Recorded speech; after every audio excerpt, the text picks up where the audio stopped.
Barangay LS 97.1 Forever!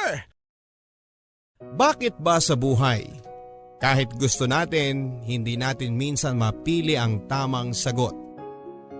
Sa eskwela naman ay tinuturuan tayo ng mga tamang sagot na yon ang dapat piliin, na yon ang dapat isulat para pumasa tayo at hindi bumagsak. Dahil kapag bumagsak ka sa exam, at lalo na sa grade level mo ay uulitin mo yan, magiging repeater ka. Sa buhay, kapag bumagsak ka, makakapag-repeat ka ba? Mauulit mo ba ang dati mong nagawa ng mali at tatamain mo? Paano kapag mag-isa ka na lamang at wala na ang kasama mo? Sa classroom, kapag umulit ka, kapag naging repeater ka, next semester ay bago na ang mga kaklase mo. Pero lahat sila ay bago talaga. Wala silang kamuwang-muwang sa mga nagawa mong pagkakamali noon. Pero sa totoong buhay, kapag bumagsak ka at nagtangkang mag-repeat, alam ng mga kasama mo, mga kaibigan, kamag-anak, partner, asawa, kung ano ang naging pagkakamali mo. At hanggat magagawa nila ay alam mong ipapaalala nila ito sa iyo para ma-down ka. Swerte ka na lamang kung suportado nila ang pagiging repeater mo sa mga leksyon ng buhay mo. Dear Papa Dudut, ako po si Lexie. Buong professional life ko ay teacher ako. Nagsimula sa preschool, nag-elementary at high school at ngayon ay freshman teacher o instructor ako sa college. Hindi pa ako matatawag na professor kasi wala pa akong PhD o master's degree. Next year pa siguro yon kapag naipasa ko na ang masteral thesis ko. Masaya ako bilang teacher dahil nakikita ko ang pagbabago na naidudulot ko sa mga estudyante ko. Lalo na noong nagturo ako sa private school na preschool. Nang unti-unti kong makita na matuto na magbasa, magbilang at unti-unting magkamalay ang mga kids ay sobrang satisfying yon para sa akin. At kung paano kanila yakapin at sabihan ng I love you. Sobrang fulfilling yon. Feeling mo talaga ay mahal ka nila. Kapag Pasko, Valentine's at sa katapusan ng school year ay bumabaha ng mga regalo. Halik at yakap mula sa mga estudyante. Pati mga parents nila kapag tuwang-tuwa sa iyo ay tuwang-tuwa talaga sa iyo. Kakausapin ka at kakaibiganin ka ng sobra dahil sa tulong na naibibigay mo sa mga anak nila. Minsan nga ay may mga daddy pa na feeling ko ay nagpapakyut sa akin. Pero buti hanggang inosenteng flirting lang ang mga nangyayari. Marunong kasi akong makahalata. Kaya't inaangat ko kaagad sa professional na pakikitungo ang usapan. Kaya ayon, hindi na nila itinutuloy pa. Ilang taon din akong nasa preschool. Tapos ay nilipat ako sa elementary. Ganon din Papa Dudut. Well-loved din ako at mas enjoy din kasi mas makakausap mo na ang mga estudyante. Mas meron silang malay tungkol sa mga bagay-bagay. Pero may bigayan pa rin ang mga regalo kapag Pasko, Valentine at katapusan ng school year. Pagkatapos ng ilang taon ay sa high school naman ako.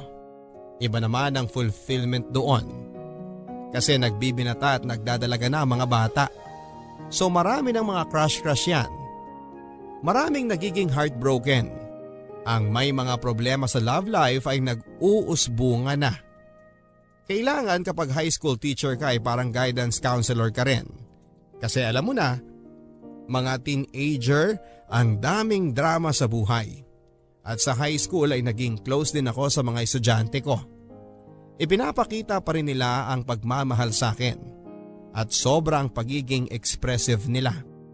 Kasi nga mas may kamalayan na sila sa stage na yon. At hindi ba sa high school ay nabubuo ang pinakamalalim na friendships natin. Kaya sa high school ay damay din sa malalim na appreciation at friendship ang high school teacher. Kaya't ang high school reunion ay sobrang inaabangan natin. dahil sa mga bond at pagkakaibigan na nabuo sa gitna ng gulo ng puberty ng mga estudyante. At dahil alam nilang papalapit na ng papalapit sila sa real world o totoong buhay ng college life.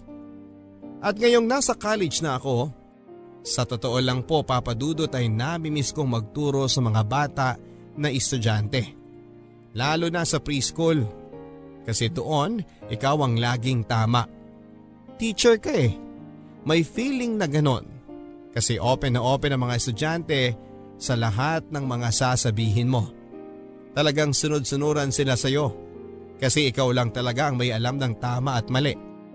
Pero pagpalaki sila ng palaki, paedad ng paedad, natututo na silang sumagot at mag-disagree at makipagdebate pa sa'yo kahit na teacher ka nila. Pero ngayong college instructor na ako ay malay ko namang ako ang magtatanong sa sarili ko kung ano ang tama at mali.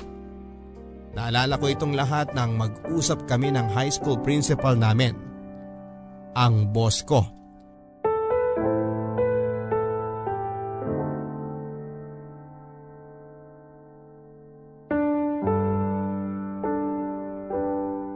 Oh, Teacher Lexie, last day mo na dito sa school. Maraming salamat sa maraming taon na pagtuturo mo sa mga bata. Naalala ko pa nung una kitang inalok para magturo dito sa school namin. Oo nga po, Teacher Feli. Maraming salamat at nag-take kayo ng chance sa akin. Bakit naman hindi? Magaling kang teacher. Naalala kita nung magkaklase tayo sa College of Education. Sabi ko sa sarili ko, balang araw kapag nakapagtayo ako ng school, kukunin talaga kita, Lexie. Bilang isa sa mga teacher doon. Kaya nga nung tinayo namin yung preschool, kinuha kagad kita eh. Salamat sa'yo at nagtiwala ka rin sa school ko. Ikaw ang nag-take ng chance. Oo nga, Teach. Ilang taon na rin yun? Parang ang tagal na. Mahigit 10 years na din, Lexie. Pero ikaw talaga ang sumugal, Teacher Feli. Pwede namang mga senior level teachers ang kinuha mo lahat. Pero fresh grad pa yung kinuha mo para mag-head ng preschool department mo. After 2 years. Ha? After 2 years? Kasi 'di ba, ikaw muna yung nag-head ng preschool department at assistant mo ko. Oo nga, no? Kasi naman hindi ko pa alam ang mga dapat mong gawin o yung mga gagawin ko sa school. So, ako na muna ang nag-eksperimento. Pero kailangan kita nun para kapag meron akong tanong sa sarili ko sa kung ano bang ginagawa ko o ano ba yung dapat kong gawin, ikaw ang siguradong makakatulong sa akin para ma-solve o maintindihan kung ano man yon. Oo nga, at ako naman, kinakabahan ako. Kinakabahan? Ikaw? Bakit naman, Teacher Lexie? Siyempre, pag tinatanong mo ko, alam ko na dapat makatutulong talaga yung sagot ko. Na tama ang maisasagot ko sa'yo. Kasi kung tinanong mo na ako, ibig sabihin na pag-isipan mo na yun ng matindi. At therefore, nangangailangan ka ng opinyon galing sa akin tungkol doon. Na ibig sabihin, kailangan mo ko para sa desisyon na gagawin mo para sa school. Ikaw talaga, Lexie. Oo, kilala mo na talaga ako. Siyempre, Teach. Idol kaya kita. Feeling very humbled ako na ako ang hinihingan mo ng opinyon. Hindi lang bilang assistant. Kasi feeling ko binavalue mo yung kaalaman ko bilang educator. Kasi you've grown so much, Teacher Lexie. Along with the school. Toddlers, kindergarten, elementary, tapos high school nang tinuturuan mo. At ngayon, college na, 'di ba? So from early grades to college, biro mo, nadaanan mo lahat 'yun. Oo nga, biro mo yun, ma'am. And to think na maliban dun sa college, lahat ng teaching experience ko dito sa school mo. Oo nga, no? Sorry, ha? Sorry? Bakit sorry? Sana kung may pera ako para gawing college itong school, para maging university, di sana dito ka pa rin magtuturo para talagang masabayan namin ang growth mo. Nako ma'am, pag nagtayo talaga kayo ng university, tawagan niyo ako, go ako agad. Hire me na agad ang sasabihin ko sa inyo. Good luck on your career, Teacher Lexie. Sigurado akong maraming mga students ang may inspire sa'yo at mamahalin ka talaga nila. Tulad ng pagmamahal sa'yo ng mga students mo all these years dito sa school. Naku ma'am, thank you. Sana nga. I just know magugustuhan ka nila. Ang mga college professors ko kasi noon, ako ang susungit. Laging nakasimangot, mga terror. Kung hindi man terror, napaka-boring. O kung hindi naman boring, walang dating. Di ba naalala mo pa sila? Nako, parang totoo nga yan. Sana wag ako maging ganun. Nako, sigurado ako. All your years teaching sa early grades will positively impact your teaching style ngayong college. Nako, I'm sure your students will just love you. Nako, thank you ma'am. Trust me, Lexi. They will love you. Si Ma'am Feli, noong last day ko as high school teacher. Papadudot, alam ko rin namang magugustuhan kong magturo sa college level kasi feeling ko ay nag-graduate na rin ako sa high school. Kahit ako yung teacher ay feeling ko ay nagtapos din ako ng pag-aaral. Nang ganong parte ng aking teacher career at ngayon ay ready na para sa mga challenging na trabaho. Kapag sinabi ko namang mas challenging, ang ibig sabihin din noon ay mas rewarding financially. At magandang balita yon para sa akin at sa asawa ko na si Nesty. Alam mo Papadudut, medyo hirap kasi yung buhay namin. This past few years na nagtuturo ako sa early grades sa preschool, elementary at high school. Kasi hindi naman gaanong kalakihan ang sweldo ko. At yung asawa ko si Nesty, hindi rin gaanong kalakihan ang sweldo. Minsan nga ay ilang buwan siyang walang sweldo. Kasi freelancer siya Papadudut. Graphic designer. Dati nagtatrabaho siya sa opisina kaya lang ay mainitin ang ulo. Kaya tuloy ay ayaw niyang mamasukan. Halos magsasampung taon na kaming kasal ni Nesty. Okay naman kami Papadudut. Although wala pa kaming anak kasi nga financially ay kinakabahan pa ako. Sinusuportahan din kasi namin ang ilang mga kamag-anak. Parents niya na may edad na, parents ko rin at ilang kapatid ko. Hindi ko na masyadong idedetalye yon Papadudut. Masalimuot kasi. Although maayos naman ang mga buhay ng mga pamilya namin, maayos meaning ay wala namang gulo, ako lang sa aming magkakapatid ang nakapagtapos ng college. Kaya kahit na teacher ako at maliit ang sweldo, bahagi pa rin noon ay napupunta sa pag-aabot sa mga gastusin ng mga magulang ko. At minsan ay napapautang sa mga kapatid. 3 lang naman kaming magkakapatid. May isa akong ate at isang kuya. Bunso ako. Pero may mga anak na sila at madalas ay kinakapos. So kanino pa ba sila unang hihingi ng tulong? Kundi sa kapatid nila na nakapagtapos at nagtuloy-tuloy ang trabaho, hindi ba? Eh di, ako na yon. Si Nesty naman na asawa ko ay medyo umaasa rin sa akin. Lagi niyang sinasabi na balang araw daw kapag mayaman na siya, hindi na raw siya masyadong aasa sa akin. Ang sabi niya kasi lalo na ngayon na nasa bahay na lang siya nagtatrabaho madalas sa computer, minsan lang nakikipag-meeting sa kliyente para sa project, mababa lang naman ang gastos o expenses niya. Pero dahil doon Papadudut, medyo nawawalan na rin ako ng respeto sa kanya.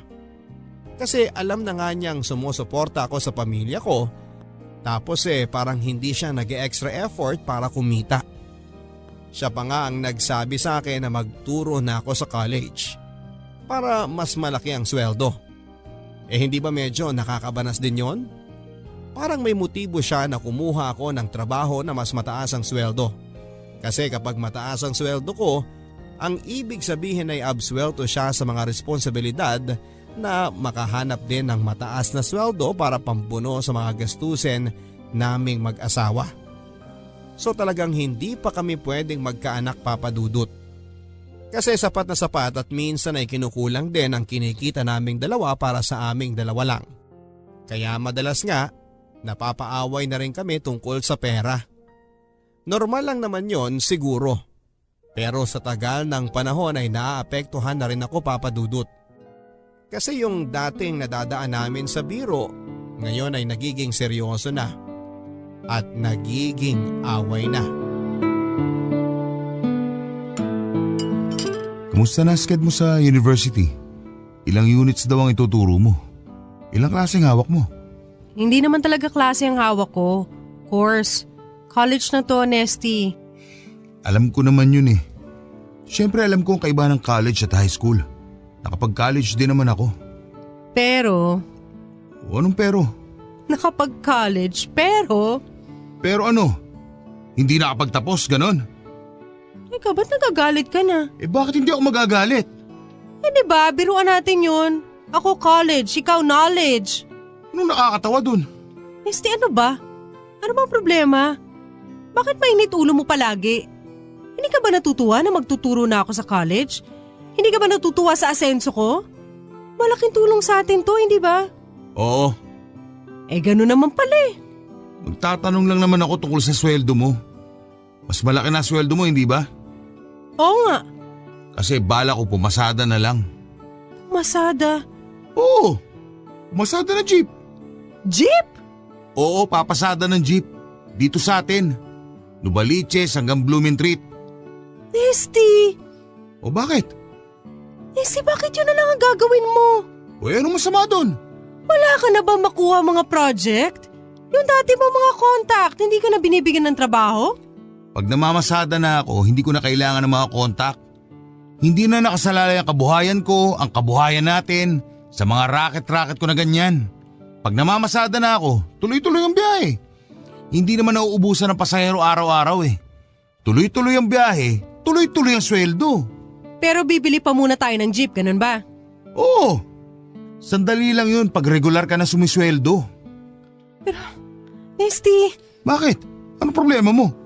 magtuturo na ako sa college. Magiging professor na ako.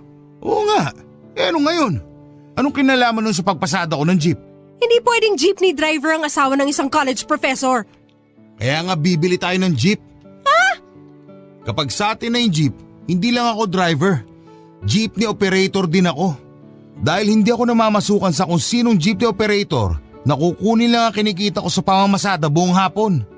At pag akong operator at may-ari ng jeep, sa akin ang oras ko kung kailan ako papasada. Kung sa Maynila nga ako kukuha ng prangkisa, baka pwede pa kitang sunduin dun. Isasabay ko sa tapos ang klase mo. Tapos sabay ka na sa akin pag-uwi. Hindi mo na problema ang pag-commute. Yan talaga ang gusto mo? Oo. Pasado ba sa'yo ang plano ko? Papa Dudut, hindi pasado sa akin ang plano ni Nesty. Bagsak na bagsak. Kung kailan naman ako magiging professor sa kolehiyo, ganun pang bibiglain niya ako ng asawa ko na magiging jeepney driver siya. Wala yon sa plano ko. At sigurado akong wala naman talaga yon sa plano niya nang magpakasal kami.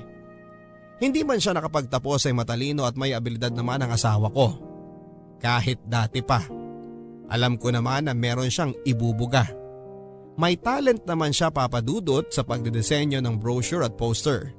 At sa printing, hindi lang siya siniwerte sa mga napasukan niyang mga ahensya. Nang una kaming magsama ay mas malaki ang kinikita niya kaysa sa akin. Papa Dudut, sorry pero sasabihin ko na. Kung bala kong maging asawa ng driver, edi sana sinagot ko na yung tricycle driver na pumorma sa akin ng elementary school teacher pa lamang ako. Ang dami yata mga driver. Hindi ko nga mabilang sa daliri ng kamay ko na gustong makipag-date sa akin noon. Ang sabi nila kasi ay ang ganda-ganda ko raw. Biniro pa nga nila ako na artistahin daw ako. Pero lahat sila ay hindi ko pinansin. Tinatawanan ko lang lahat sila. Wala namang problema sa pagiging driver. Marangal na propesyon yon. Pero hindi ko kailanman nakita ang sarili ko na may asawa na driver. Tricycle man o taxi o truck o bus. At lalong hindi ko kayang tanggapin na magiging asawa ako ng jeepney driver. Sa totoo lang, simula ng pag-uusap na yon ay talagang na-turn off na ako sa asawa ko. Parang biglang nawala ng drive, ng ambisyon. Parang nag-give up na siya na umasenso sa trabaho niya. sa pamamagitan ng pagpapayaman sa abilidad niya sa computer graphics at disenyo. Ngayon, kung na-inlove ako sa kanya noong una pa lamang at driver na siya dati pa, edi pwede pa yung ganon. Magiging kami kahit na ayaw ko sa driver. Kung na-inlove ako sa kanya nung mulat na mulat ang mata ko. Naintindihan naman niya yon, hindi ba Papa Dudut? Kung simula pa lang ay driver na siya at na-inlove na ako sa kanya, edi okay lang. Pero ngayon, pagkatapos ng ilang taon ay bigla na lang siyang magiging driver kung kailan malapit na akong maging professor. Ayoko naman ng ganon. Hindi yon kasama sa plano ko, Papa Dudut. Simula pa lang sa first day of classes ay masaya na ako, Papa Dudut. Bibo ang mga estudyante. Masyado nga yatang bibo. Ang dami nilang tanong. Kung ang personality ng mga bata ay nakakatuwa noong maliit pa sila, mas lalo na ngayong nasa college na. Nagulat ako. Kahit na sabihing ako rin ay naging college student once upon a time, ay hindi ko na napredict na ganito ang magiging personalidad nila. Dahil ako naman ay hindi naging ganito nung college. Marami ang classes ko, Papa Dudut. Umaga pa lang, madaling araw umaalis na ako dahil ang unang klase ko ay alas 7 ng umaga. At ginagabi na rin ako hanggang sa alas 9 ng gabi. Napasabak ako talaga, Papa Dudut. Siguro ay nabilib sa akin yung coordinator ko at binigyan ako ng maraming mga klase na hahawakan. Medyo may kakulangan kasi ang mga teachers sa college level. So naparami ang trabaho na ibinigay sa akin. Kung wala ako sa klase, ang libre ko lang na araw ay Lunes at Huwebes. Nagche-check naman ako ng mga papers online. Puro online na kasi, Papa Dudut. Hindi na piniprint ang mga paper at project. Kaya kung hindi ako nakatutok sa mga klase ko, pagdating sa bahay ay nakatutok naman ako sa computer, nagche-check ng mga gawa ng estudyante ko. Kaya't ng unang mga buwan ay talagang nagkalayo kami ni Nesty. Almusal na lang ang naihahanda ko sa kanya. Ang tanghalian at hapunan niya ay hindi ko na alam kung paano ang ginagawa niya. Nag-iiwan naman ako ng pera pero konti lang yon. Marami namang mga karinderya sa paligid namin so malamang ay doon na siya kumakain. Ako naman ay kumakain na ako malapit sa school bago umuwi kasama ang mga co-teachers ko na mga baguhan din halos lahat. At minsan ay sinasabayan ako ng mga estudyante ko. Wala na akong magawa tungkol doon, Papa Dudut. Pag tinatabihan nila ako sa cafeteria ng school ay tinatiming nila na nakapagsimula na ako. So hindi na ako makakatanggi o makakalipat ng upuan. Okay naman sila, Papa Dudut. Siyempre noong nagtuturo ako noong elementary at lalo na noong preschool ay sanay na ako na niyayakap ng mga estudyante ko.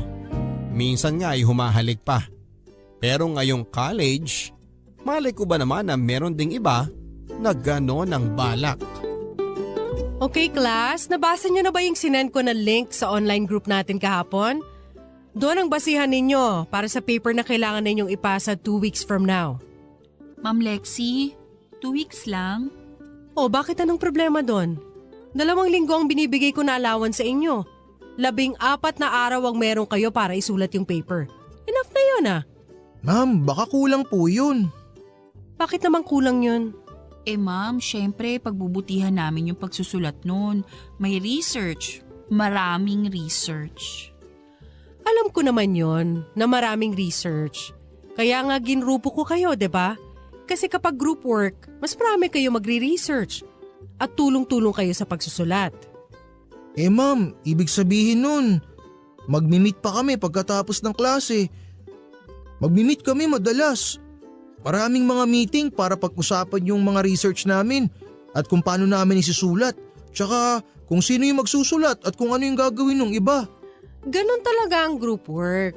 So kailangan gamitin ninyo ang oras ninyo ng maayos, efficiently. Hindi pwedeng puro chismisan at chikahan lang ang mangyayari pag group meeting. Para maipasa ninyo ang papers ninyo on time. Ma'am, paano na yung mga love life namin? Ha? Ano? Paano na yung oras namin para mag-date? na makipagkilala sa ibang tao. Yung social life namin, ma'am. Importante rin yun, alam nyo na. Hindi. I disagree. Sa buhay ng estudyante, ang pag-aaral ang importante. Yun dapat ang focus ninyo. Hindi ang love life. O sige ma'am. Tama kayo. Tama ako? Bakit nga naman makikipagkilala pa kami at maghahabol ng love life? Kung nasa loob ng klase dapat ang focus namin. Hindi sa love life, tama? Oo, tama. Buti alam mo. Kaya buti na lang dito sa classroom makakahanap na kami ng love life. Hindi ko alam ang ibig mong sabihin. Malinaw kasi sa akin na dito pa lang sa loob ng classroom, nakita ko na ang taong mamahalin ko at magmamahal sa akin. Loko ka rin ano? Kung ganun ang kailangan kong maging, para pansinin ako ng gusto ko Di ako na ang pinakalokong lalaki sa mundo. Sige, bahala ka. Sabi mo Ano nga ang pangalan mo? Ian. At ikaw naman si Lexi? Excuse me? Ma'am Lexi ang tawag mo sa akin. Okay. Ma'am Lexi. Okay. Tama na nga to. Anything else? May mga tanong pa kayo? Ako may tanong pa ako. Yes, Ian. Ano kaya ang tanong mo?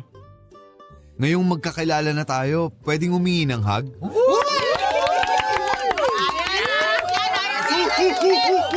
No! Walang hug! Okay, nagbabaka sakali lang naman. Nako Papa Dudut, hirap na hirap akong itago ang kilig ko. Si Ian kasi gwapo at matipunong estudyante. Isa sa mga pinakagwapo sa campus kung tatanungin mo ako at iba pang mga teacher na babae at mga bading. Kasi may mga beke rin syempre na nagtuturo doon. Sasabihin din nila na si Ian ang pinakagwapo, parang morenong version ni Dennis Trillo at mas matangkad. Pero sa tingin pa lang niya, alam mo nang pilyong bata binata ito. Feeling ko ay may crush siya sa akin at feeling ko ay alam ng buong klase. Kasi lagi nilang ibinibida si Ian. Parang sineset up nila na pansinin ko siya. Kapag nagtatanong ako sa klase, minsan sinasabi nila na tawagin ko si Ian. Bino-volunteer nila kasi siya raw ang may alam ng sagot. Kasi siya raw ang may alam tungkol doon. Kasi si Ian daw ang lagi kong pinapansin naman, sinasabi nga nila na favorite ko raw si Ian. Sa totoo lang Papa Dudut ay hindi ko akalain na tutuksuhin ako ng mga estudyante ko ng ganon. Parang pinagtutulungan nila ako. Sasabayan nila ako sa koridor, kunwari ay tutulungan nila ako magdala ng mga libro at materials na mabigat. Una tatanggi ako, tapos pag pumayag na ako, biglang darating si Ian at siya na ang magdadala ng mga gamit ko. Ipapasa nila sa kanya. Kaya ayun, siya ang kasama ko maglakad papuntang faculty room. Ilang beses tong nangyari. At una sinasabi ko na ayoko ng ganitong pakulo nila at ni Ian. Pero pag tagal-tagal ay pumapayag na rin ako dahil mabigat naman talaga ang mga dala ko. Kaya dahil dito ay nagkakausap kami ni Ian. Kahit nga nung simula na niya akong tawagin na Lexi ay hindi Ma'am Lexi ay hindi na rin ako nagprotesta pa. Kasi ang ganda ng boses niya at ang pagkakabigas niya ng pangalan ko. Ang tweetams ko Papa Dudut. At pagkatapos ng ilang beses na makasabay ko si Ian sa koridor, nauwi ang usapan mula sa small talk tungkol sa klase at mga papers at napunta na sa ibang mga bagay. Mga personal na bagay na walang kinalaman sa classroom. Ito yung mga bagay na kapag nasimula nang mapag-usapan ay alam mo nang nag-iiba na ang usapan. Magbabago na ang dynamic o pakikitungo namin sa isa't isa. Hindi na ito bilang estudyante at guro o pupil at professor. Pero magiging usapan na lang ng dalawang tao na may buhay na normal. Na may pangitain at pangarap at may mga tumitibok na puso at isipang umiikot.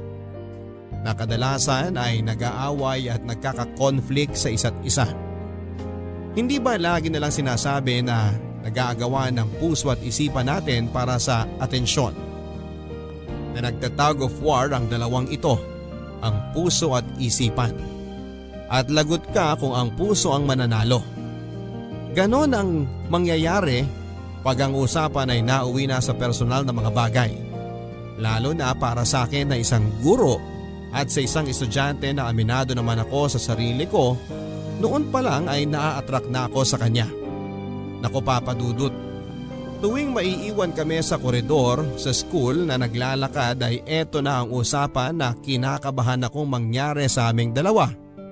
At ayun, nangyari na nga.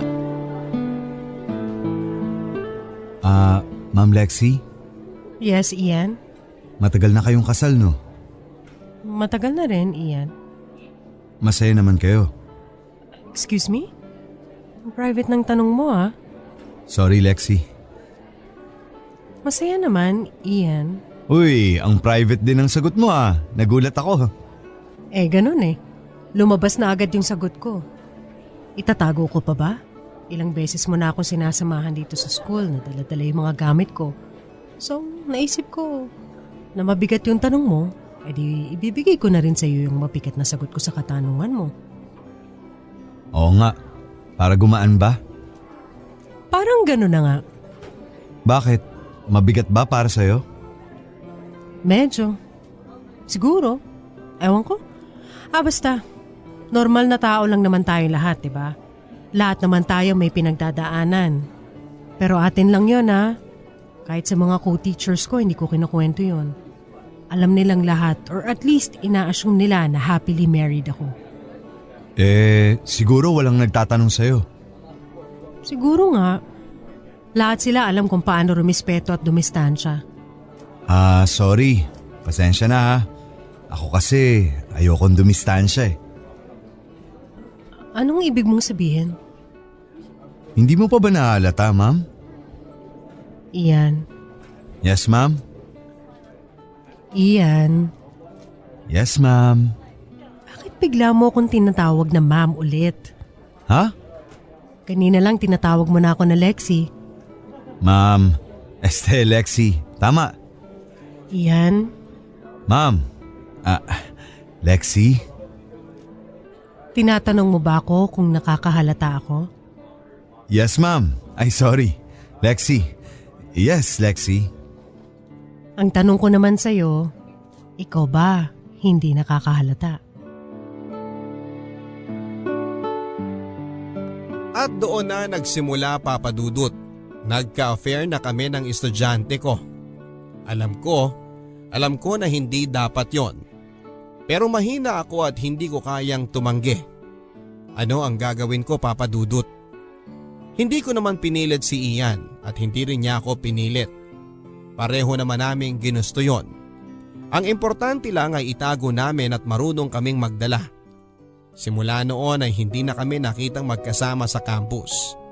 Parang hindi na kami magkakilala sa klase. Sinabi ni Ian sa mga kaklase niya na talagang tinanggihan ko siya at sinabing itigil na niya ang pagpapakyut sa akin. Nagalit daw ako at naniwala naman yata sila. Tumigil na ang tuksuhan Papa Dudut, ang hiyawan at ang pagpapakyut at mga setup. At syempre mas kumonti ang oras ko sa bahay. Mas late akong umuwi. Inuumaga pa nga madalas. Madalas kapag libre ako sa susunod na araw, Lunes o Huwebes ay doon na ako umuwi. Bandang tanghalian. Syempre si Nesty nagsususpetsya na rin na merong nangyayari na hindi niya maipaliwanag. Kaya ayon, ako ang hinahanapan niya ng paliwanag. Mas madali kasi kung inuumaga ako para hindi na kami magkaharap ng asawa ko. Pag dumarating ako, tulog na siya. At pag aalis ako, kung hindi man siya tulog, ay wala siya sa bahay o busy na may kausap sa internet na kliyente tungkol sa project. Madalas naman ay talagang tinatakasan ko na siya. Magugulat na lang siya na wala na ako sa bahay at hindi ako sumasagot sa mga text niya. Hindi naman niya ako matawagan sa cellphone kasi laging walang load yon. Ako ang naglo-load sa kanya. Ang pamilya ko ay napapabayaan ko na rin. Hindi ko na sila binibisita. Sinasabi ko kay Nesty na bumibisita ako sa kanila pero ang kasama ko lang ay si Ian. Nagpapadala lang ako ng pera sa pamilya ko pero nagtitext ako lagi na hindi ako makakadaan. Ano bang nangyayari sa akin, Papa Dudut? Ilang buwang nagpatuloy ito hanggang sa dumating na lang sa school si Nesty na hinahanap ako.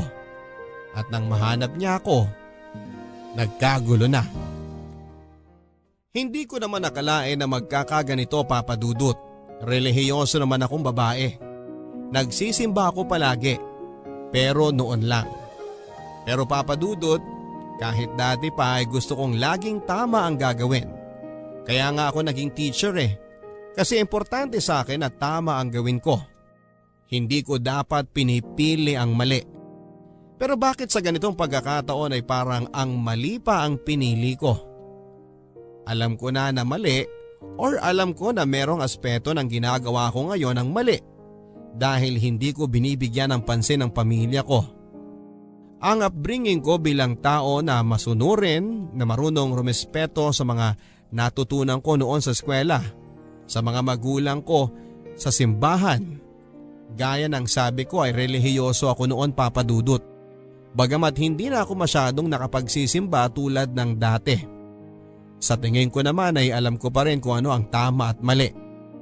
Ang problema nga lang ngayon kahit na alam kong mali ay hindi ko pa rin mapigilan ang sarili ko. Somehow, nakukumbinsi ko na mas tama kung gagawin ko ang mga bagay-bagay na masasabi kong karamihan na mali. Hindi ko rin alam kung bakit binubura ng mga aksyon ko ang boundary sa pagitan ng guro at estudyante. Naunang tungtong ko pa lamang sa pagtuturo sa college ay natitempt na kaagad ako ng ganito. Sadya bang napaka-vulnerable ko ngayon dahil sa pag-alat ng samahan namin ng asawa ko. Ang pangako ko nang magpapakasal kami ni Nesty, bakit tila tinalikuran ko na? Tila lahat ng yon ay tinalikuran ko. Bakit ganon, Papa Dudut? Sa totoo lang ay ang daming mga tanong na nagpapagulo sa isipan ko. Kaya't mas madali na huwag ko na lang pabayaan itong gumulo pa lalo sa isipan ko. Hanggat walang ibang bagay na magdudulot ng kaguluhan, pinapabayaan ko na lang na mangyari ang nangyari. At nangyari na nga ang relasyon namin ni Ian. Ilang araw, linggo at buwan ang lumipas. Kinaya naming itago sa ibang tao ang relasyon namin. Walang kamuwang-muwang ang mga co-teachers ko, ang mga estudyante rin or at least parang walang nakahalata. Ilang buwan, Papa Dudut. Walang kaguluhan. Hanggang sa isang araw nang biglang dumating ang asawa ko sa school. Nang magkita kami ni Nesty sa school ay hindi ko na alam kung paano ko itatago. Nandun ang mga kasama kong co-teachers. Nang sabihin kong sa ibang lugar kami mag-usap, ayaw naman niya. Ni ayaw niyang lumabas ng faculty room para man lang makalayo sa mga mata at tenga ng mga kasama ko sa faculty. Yung ilang mga teachers namin ay umalis pero yung ilan siguro ay nakaamoy ng juicy na chismis. Hindi sila umalis.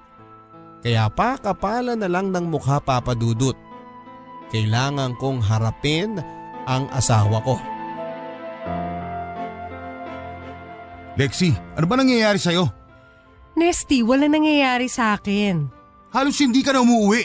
Hindi na kita nakikita. Pinapabayaan mo na ako. Dati, puro ka kwento tungkol sa trabaho mo. Alam ko mga ginagawa mo. Pero eto ngayon, dumidistansya ka sa akin. Ano ba pinagkakabala mo? May tinatago ka ba? May iba ka bang inaatupag? Magsalita ka! I'm sorry, Nesty. Sorry ka? Talaga? I'm sorry pero hindi kita kakausapin kung ganyan ang tabas ng dila mo. Nandito ka sa school, pumunta ka na lang bigla. Na hindi ko alam kung paano ka nakapasok tapos bigla mo akong pagsasalitaan ng ganyan. Na parang may kung ano akong kasalanan sa'yo. Kung ano man ang pwede kong isagot sa'yo. At pwede naman ako talagang sumagot. Magmumukha akong may kasalanan talaga dahil lang sa tono ng pagtatanong mo. May lalaki ka siguro, no? Siguro may iba ka na. Excuse me. Huwag mo akong akusahan ng mga ganyang bagay. Nanguhula ka lang at ngayon kailangan kong i-defend ang sarili ko? Ikaw ang nag-akusa. Ikaw ang magbigay ng patunay. Wala akong kailangan sabihin sa'yo. Hindi ko kailangan magsabi ng kahit ano.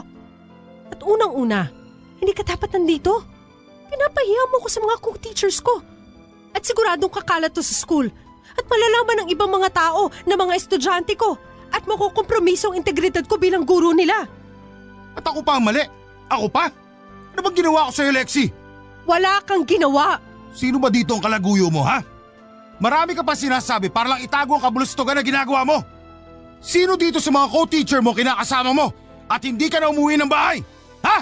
Sino? Excuse me, sir. Please, umalis ka na.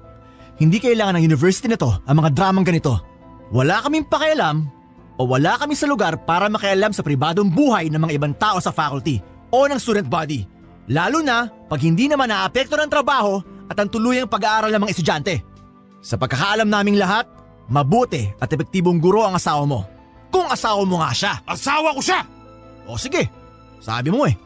Pero dapat ka nang umalis. Nandito na ang security oh. Tinawag ko na sila habang nagbububula ka kanina. Kaya please, sumama ka na sa kanila. Lexi, hindi mo pwede gawin sa akin to. Ano bang ginawa ko sa'yo? Bakit ayaw mo akong kausapin? Sir, please, sumama ka na sa kanila. Sir, sumama ka na ho sa amin. Nesty, please sumama ka na sa kanila.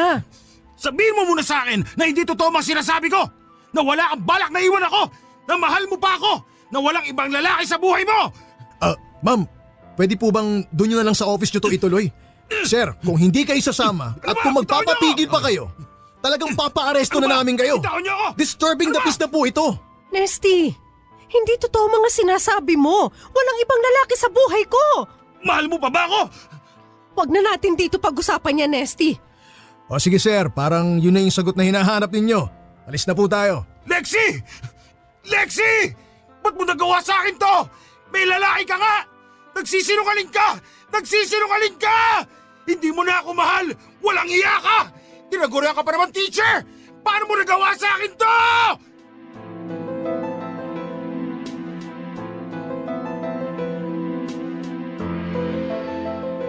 Pinaalis nila sa school si Nesty, Papa Dudut. Yung mga malalaking security guard sa gate, babae at lalaki sila, dumating para i-escort si Nesty palabas. Siyempre nagwala siya at nagsisigaw. Pero I guess, iba na ang mundo ngayon. Dahil tulad ng mga iskandalosong news sa panahon na to, madali siyang makalimutan. May bulong-bulungan pagkatapos tungkol doon sa asawa ng isang professor na nagwala at inescort palabas ng mga security guard. Pero tulad nga ng sabi ko ay madaling nakalimutan ang pangyayari. Nagkaroon ng konting tanungan sa faculty room pagkatapos noon. Tinanong lang nila kung okay lang ba raw ang buhay asawa ko. Sinabi ko lang na talagang nagkakalabuan na kami ni Nesty. Na umaasa siya sa akin para kumita at itaguyod ang pamilya namin. Na gusto lang niyang maging jeepney driver. Na ang inaabangan lang naman niya ay ang mas mataas ko ng sweldo dahil sa college na ako nagtuturo. Ang sinabi ko sa mga co-teachers ko na yon lang naman talaga ang mahalaga kay Nesty at hindi ako. Hindi ako na asawa niya. Hindi ako na partner niya na umangat ang estado sa buhay at karir bilang guro. Sinabi ko sa kanila na wala namang pakialam si Nesty sa ibang tao bukod sa sarili niyang interes. Sa sarili niyang mga hangarin. At sabi ko, yun din ang dahilan kung bakit wala pa kaming anak. Dahil hindi ko kayang magkaroon ng anak kung alam kong si Nesty ang magiging tatay. Walang ambisyon. Umaasa lang sa asawa. Hindi sumusuporta sa asawa niya. Nagsinungaling ako, Papa Dudut. Talagang dinagdagan ko ang kasinungalingan sa kwento ko. Totoong nagkakalabuan na kami pero mahal din naman ako ni Nesty.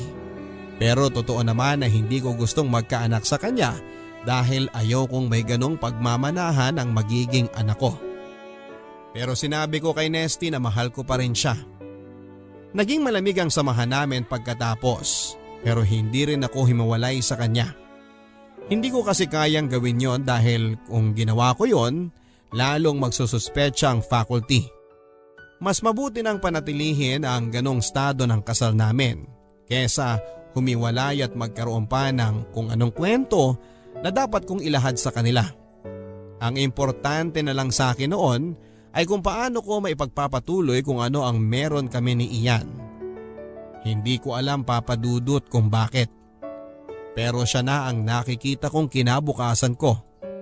Alam kong mali pero dito na ako tutungo. Kaya't biglang gulat ko na lamang nang kausapin ako ni Ian pagkatapos ng isa naming pagtatagpo. Lexi, matatapos na ang taon. Oo nga. Salamat matatapos na ang school year na to. Bala ko lumipat ng course, Lexi. Talaga? Anong course? Lilipat din ako ng campus. Anong ibig mong sabihin? Agriculture sa Los Baños. Ian, paano na tayo? Lexi. Pwede akong magturo dun sa Los Baños. Lexi. Madali naman mag-transfer doon. Actually, maganda nga doon. Maaliwalas. Preskong-presko ang hangin. Pwede tayo magrenta ng apartment na off-campus. Ako na bahala. Kaya ng sweldo ko naman yun eh. Maliit lang ang renta doon sigurado. Nakapag-boarding house na yung kakilala ko sa Los Baños. Mura lang talaga. Dito lang naman sa Manila sobrang mahal ng renta ng mga bagay-bagay. And ang balitaan ko, maraming bakante sa faculty nila. General education naman ang tinuturo ko, so pasok pa rin ako doon. Teka, mag-email na kaya ako ngayon habang maaga. Para umandar na, mag-apply na ako agad-agad para pagdating ng June o kahit summer pa lang makapagturo na ako doon. Lexi, ano ba? Bakit? Anong problema? Ito na nga ako, inuunahan na kita para smooth ang transition natin doon sa Los Baños. Aba, malaking move yata yun. So mabuti pa, asikasuhin na natin ngayon bago pa tayo lumipat doon. Lexi, hindi tayo lilipat doon. Ako lang. Hindi tayong dalawa. Mag-e-enroll ako doon. Magta-transfer ako ng course. At ikaw, hindi ka susunod sa akin. Hindi ka magiging faculty doon. At lalong hindi tayo magsasama sa loob ng isang apartment sa campus. Kung sa labas ng campus? Kahit sa loob o labas ng campus, hindi tayo magsasama. O sige, madali naman magpunta sa Los Baños. O di kaya, bibisitahin na lang kita pag weekend. Madali lang yun. No, Lexi. Anong no, Lexi? Tapos na to. Anong tapos? Tapos na. Hindi mo ba nakukuha yun? Hindi ba teacher ka? Bakit ang hirap mong umintindi? Tapos na ang relasyon natin. Ayoko na. At kung alam mo ang makakabuti sa'yo, dapat ayaw mo na rin. Iyan, bakit ka nagsasalita ng ganyan? Dahil ayoko na. Malinaw. May iba pa bang rason na kailangan para itigil tong relasyon na to? Bukod sa ayaw ko na? Paanong nararamdaman ko? Sa tingin mo ba ayaw ko na? Paano mo itutuloy? Ayaw ko na nga. Ayaw ko na sa relasyon na to. Iyan, bakit mo bigla akong tinatrato ng ganito? Ilang buwan na nating inaalagaan to. Ilang buwan ko tinaya ang reputasyon ko bilang teacher sa college. Sa panahon na ginugol mo para sa UN ako pagkatapos ngayon, buong-buo ko nang binibigay ang sarili ko sa'yo, bigla mo ako isasantabi na lang at itatapon na gano'n-gano'n na lang. Yes, ma'am. Tapos na ang lesson. Tapos na ang school year. Isang sem lang naman tayo nagsama talaga. Kung bibilangin mo. Di ko rin naman akalain na tatagal tayo ng ganito. Iyan, huwag ka magsalita ng ganyan.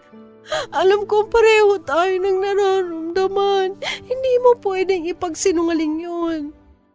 Nararamdaman ko rin na minahal mo ako. Ramdam na ramdam ko yun. Oo, minahal din kita. Totoo naman yun. Pero hindi na dapat ito magpatuloy. Bakit? Ano to?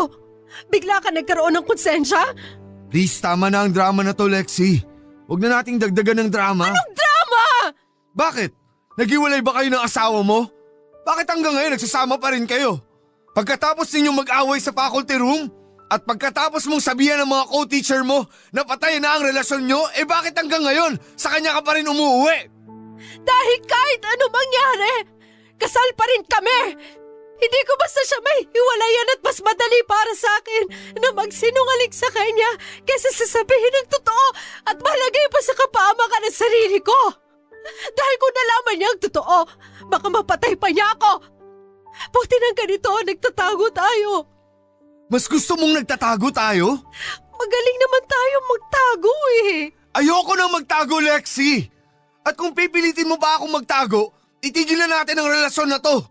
Ang hindi ko maitago ngayon, ang katotohanan na hindi na kita mahal. Hindi mo na ako mahal? Pero bakit mo ko sinuyo? Alam mo naman ang kabataan, mapusok. Na-attract ako sa'yo. Totoo yun. Pero yun lang yun. At na-develop ako. At naging seryoso. Pero tulad ng maraming bagay, lumipas din siya. Tumagal ng kaunti, pero lumipas pa rin. Kaya Lexi… Huwag mong sabihin! Please! Huwag mo akong hawakan. Huwag mo sabi akong hawakan. Hanggang dito na lang. Pagkatapos noon ay ilang beses na lang kaming nagkita, Papa Dudut. Pero feeling ko ay napipilitan na lamang si Ian sa akin. Dahil naaawa siya siguro. O dahil hindi niya lang alam kung ano ang mangyayari kung bigla na lang siyang hindi magpakita sa akin. Baka feeling niya ay magwawala ako. Mag-iiskandalo. Alam ko kasi kung saan siya nakatira. Kilala ko kasi ang mga kaklase at kabarkada niya. At halata niya na parang masisiraan na ako ng bait. At hindi ko siya masisisi kung iniisip niya yon. Kasi talaga namang halos magwala na ako. Nagsimula akong uminom, mag-isa, ang bag ko ay laging may lamang alkohol at nagsimula akong manigarilyo. Sa university ay merong freedom wall sa website kung saan ay kahit sinong ay pwedeng magsulat ng saloobin nila. Anonymous, walang makakaalam kung sino ang nagsulat. Mga estudyante at faculty, mga trabahador ng university pwedeng magsulat doon. Kahit mag-rant o maglabas ng samaan ng loob ay pwede mo dong ilagay nang hindi mabubuking kung sino ang naglagay. Protektado ang privacy mo. Kaya ayun, sulat ako ng sulat doon. Para mga blind item, mga hugot lines. Huwag papatol sa lalaking mahiling magpa-cute dahil ang cute ay ika-cut off ka sa buhay mo. Mga nonsense na ganon, Papa Dudut. Minsan talagang kapal mukha nang nilalagay na mahal kita, bakit mo ko iniwan? Parang title ng kantang kasuklang-suklamang titulo. Alam kong kailangan kong maisaayos ang buhay ko pagkatapos noon. Talagang bagsak na ang pagkatao ko, Papa Dudut. Si Nesty talagang dumidistansya na rin sa akin. Parang ilang buwan na kaming hindi nag-uusap. Walang pakialamanan. Kahit sa tinitirhan namin, Papa Dudut, doon sa apartment, para kaming dalawang magka-boarding house na hindi nagkikibuan. Kanya-kanyang bili ng pagkain, kanya-kanyang laba at kanya-kanyang sariling mundo na napakaliit. Kaya't malaking ginhawa nang biglang makakuha ng trabaho si Nesty sa labas ng Maynila. Sa Mindanao pa nga, Papa Dudut. May dati siyang kaklase na biglang kumuha sa kanya bilang company driver. Marunong naman siyang magmaneho kaya't kinuha na niya. Malaki-laki ang sweldo pero kailangang doon na siya manirahan sa matagal na panahon. Ang sabi niya sa akin, pinapili daw siya kung gusto niyang doon na manirahan at pumayag naman siya. Ilang linggo na kaming hindi nagkikita ni Ian at ilang araw na lang ay aalis na si Nesty. Hindi naman matagal na panahon ang lumipas bago siya makapagsimula ng trabaho niya sa Mindanao. Hindi naman sa ibang bansa kasi, Papa Dudut. Hindi kailangan ng kung ano-ano mga papeles at passport o visa o kung anuman. Mga health clearance lang at NBI clearance ay makapagsisimula na siya. Nag-usap kami ni Nesty bago siya umalis. Sa totoo lang, Papa Dudut, ay minahal ko rin naman si Nesty.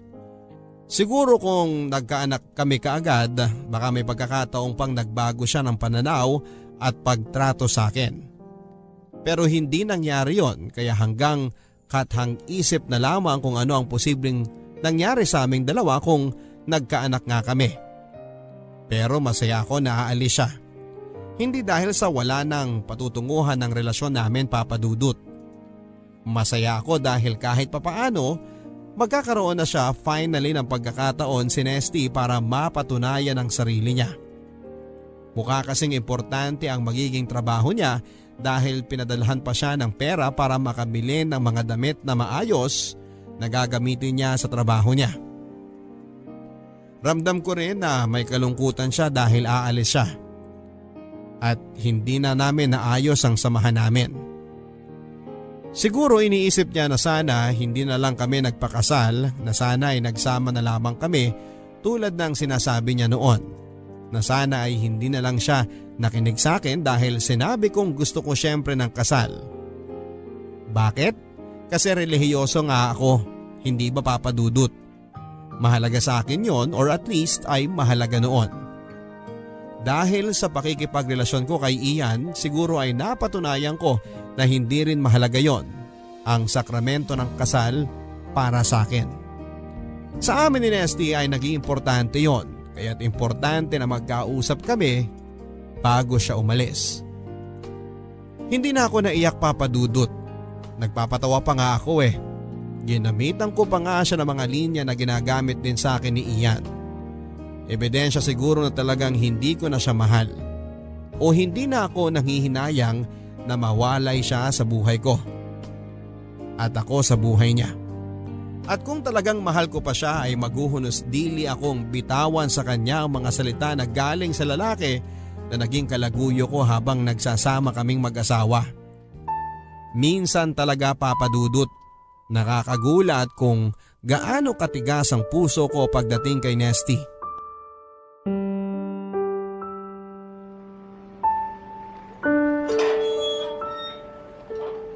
May tao bang babati sa iyo sa airport? Meron.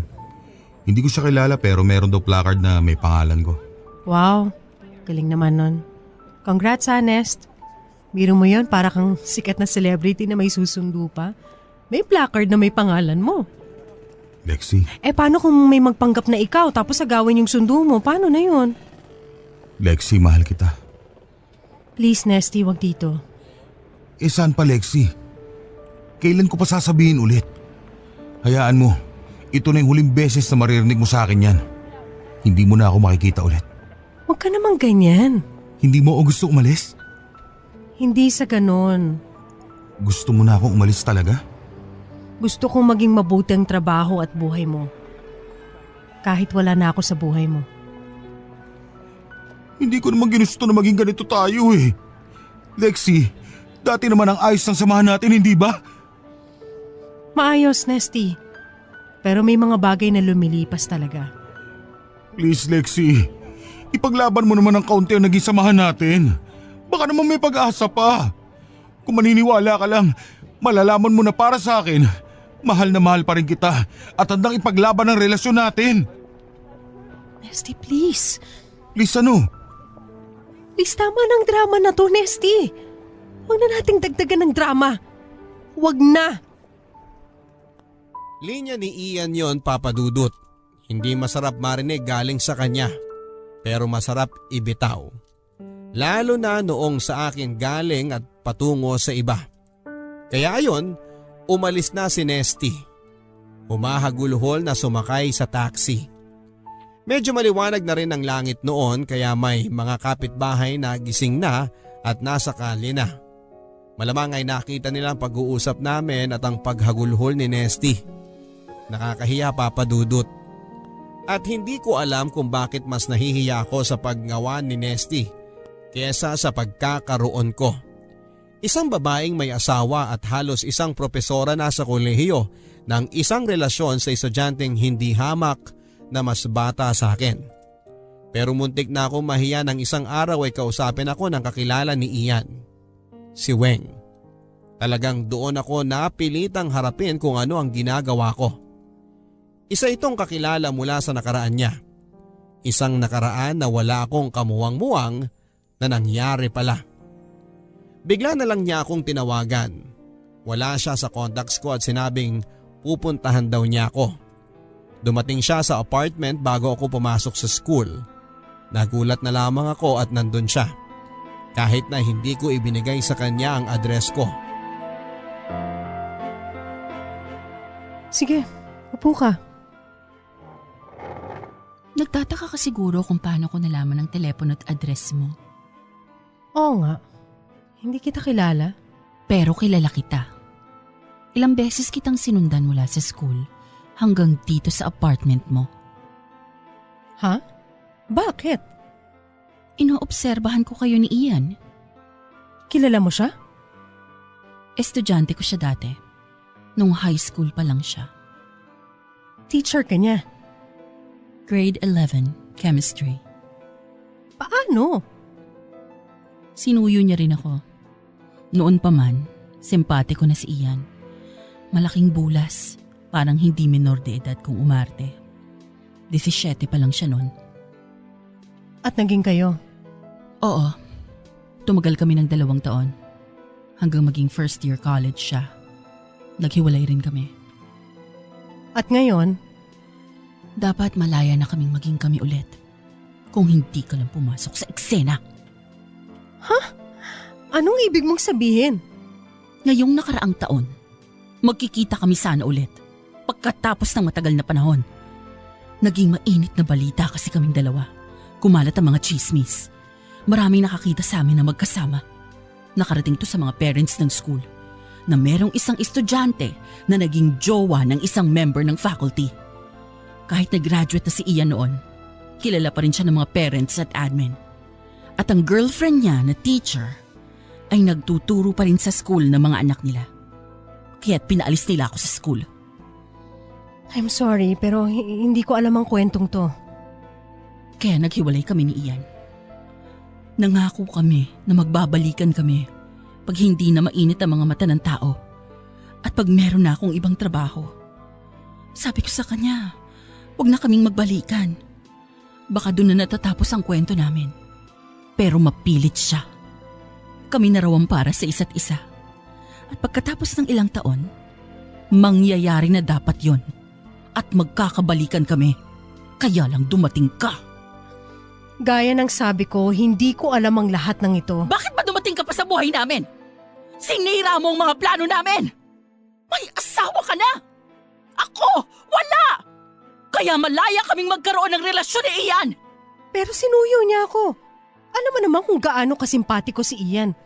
Nahulog ako sa kanya. Pero may asawa ka na. At hindi mo dapat siya pinatulan pa. Nang makilala ka ni Ian, hindi niya na sinasagot ang mga tawag o email ko, ang mga messages ko, kung ano-anong palusot ang ginagawa niya para hindi kami magkita. Sinira mo ang buhay ko nang dumating ka sa buhay niya! Hindi ko alam. Hindi ko alam. I'm sorry. Halos 1 taon mo akong pinahirapan! At ngayon, finally, hihiwalayan ka na niya at nakuha mo pang ipaglaban ang relasyon ninyo? Bitawan mo na si Ian! Ayaw na niya sa'yo! Hindi mo ba nakukuha yon? Alam ko. Eh bakit ayaw mo pa siyang hiwalayan? Kasi mahal ko siya. Alam mo rin kung ano ang pakiramdam na yon. Oo, alam ko. Itinaya ko ang pagiging teacher ko doon. Iniwan ko ang pagtuturo para sa aming dalawa. Ikaw ba? Kaya mo bang itaya ang pagtuturo mo?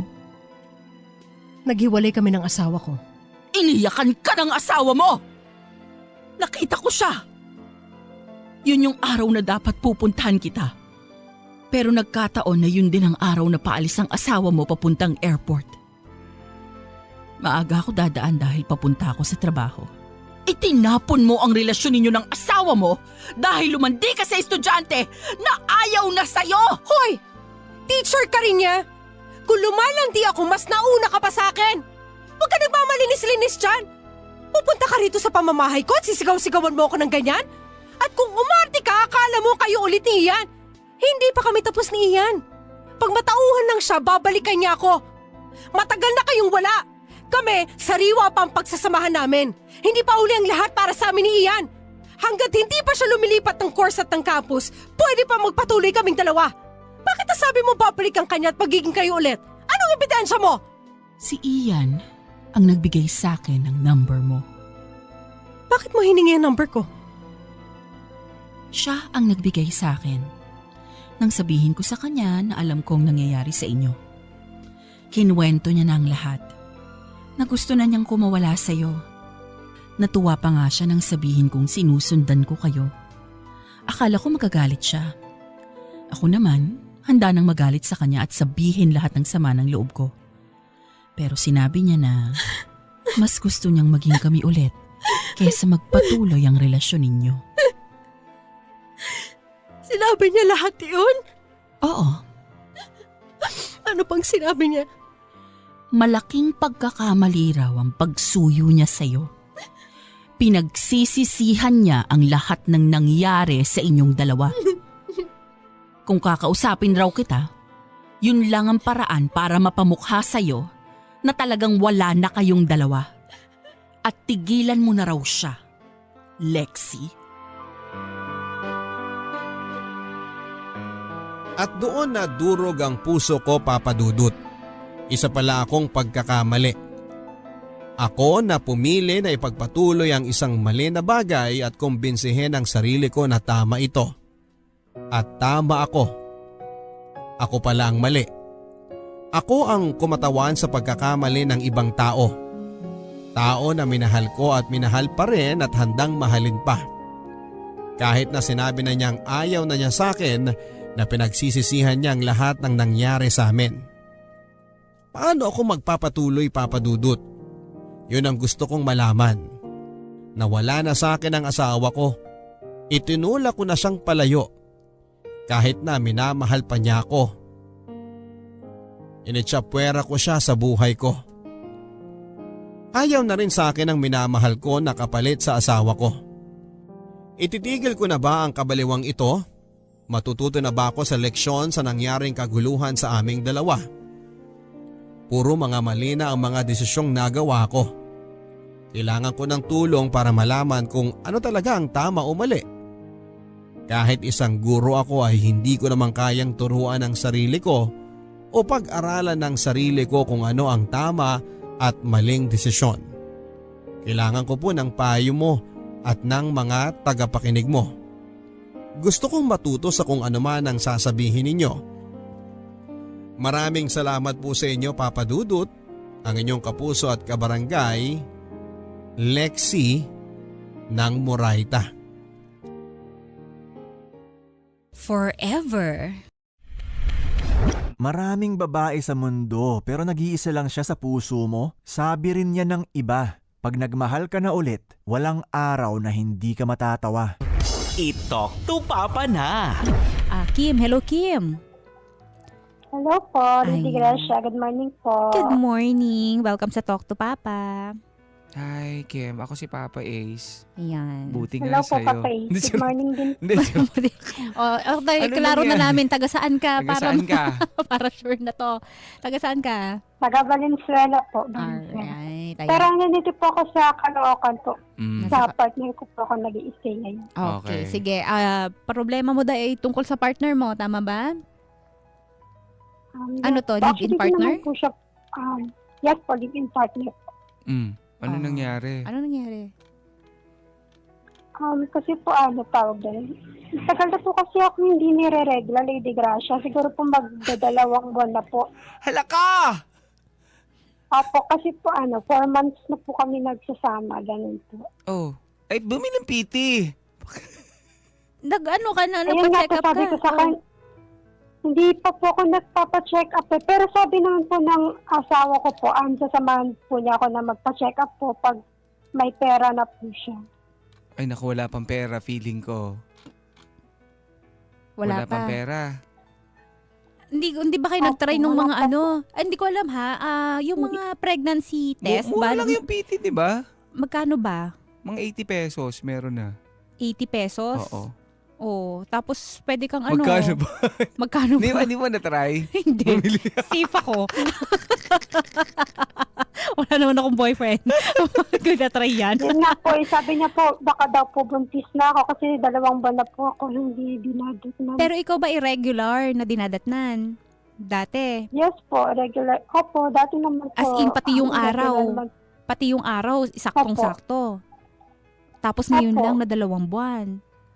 Oh. Opo, ngayon lang po talaga. Kasi Ayaw niyo po, bang bumili ng... Araw-araw, tsara. Anong May mura araw-araw? lang yung PT. Bakit hindi pa i-check agad? Oo, check natin nga kung magkano online ng Teka nga, PT. pupulsuhan kita.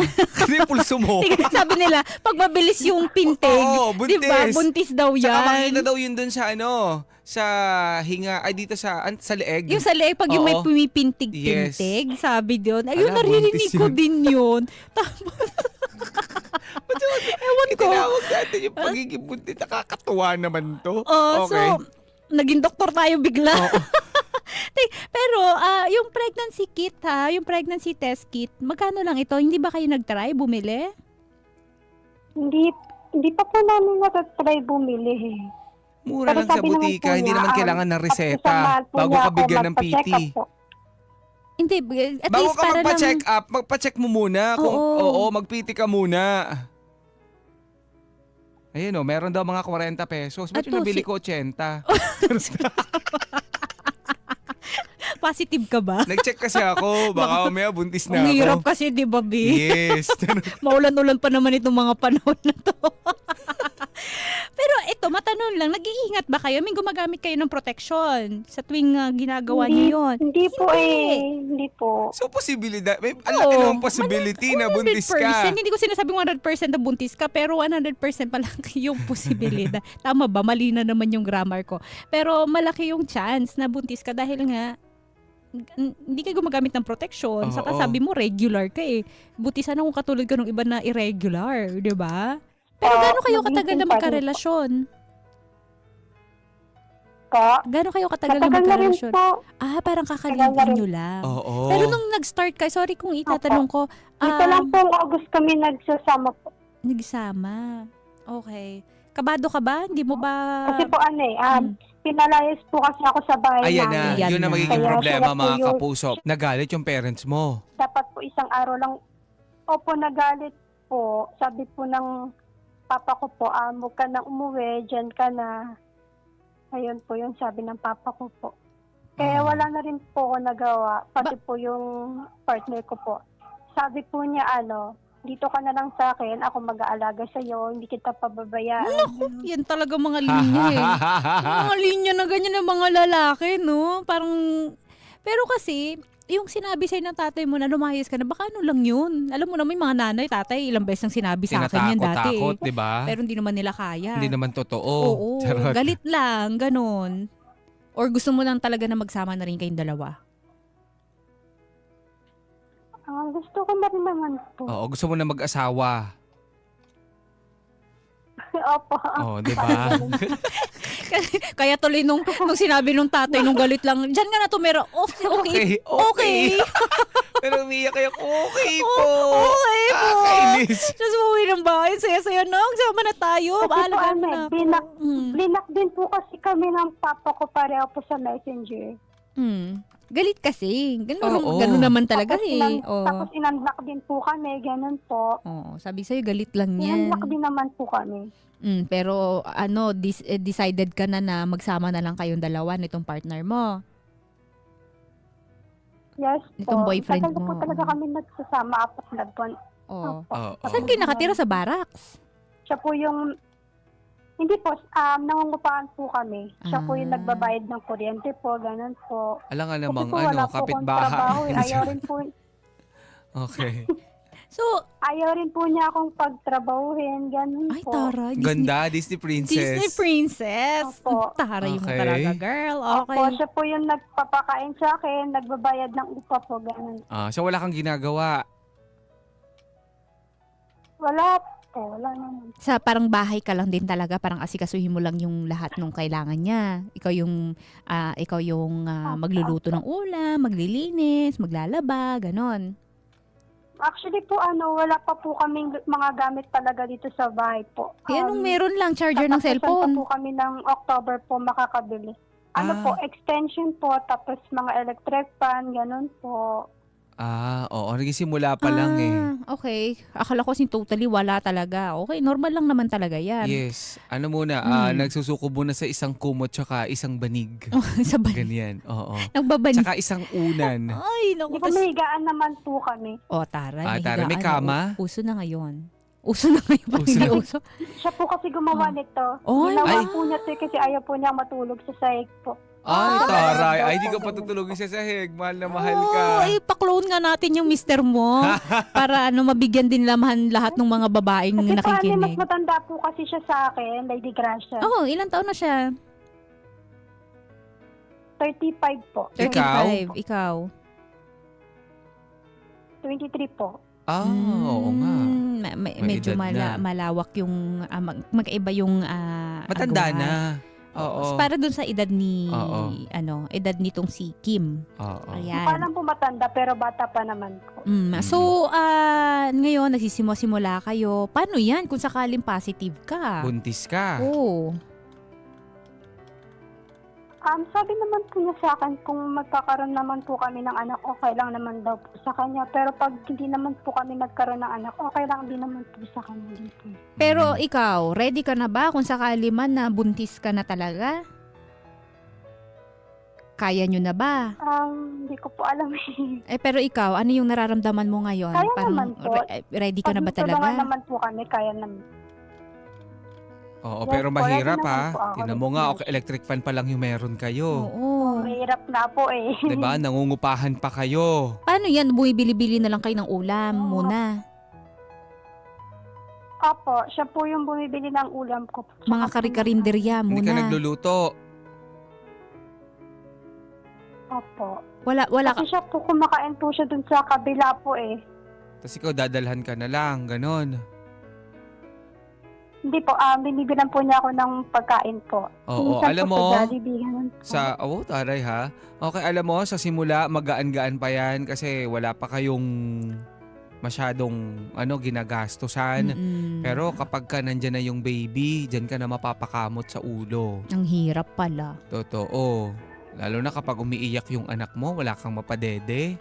Mag-aaway kayo palagi. Yes. I mean, hindi namin hinihiling para sa'yo, ha? Kaso nga lang kasi, sa sobrang dami na ng problema na nakausap namin dito, ganyan din yung nangyayari sa kanila. Nung hindi pa sila ready, walang naipon. Totoo. Tapos nagkaroon ng anak, nagkakaroon na sila ng problema, away na sila ng away kasi nagbubungangaan na sila sa isa't isa. Kasi sobrang hirap na, pagod na sila sa nangyayari.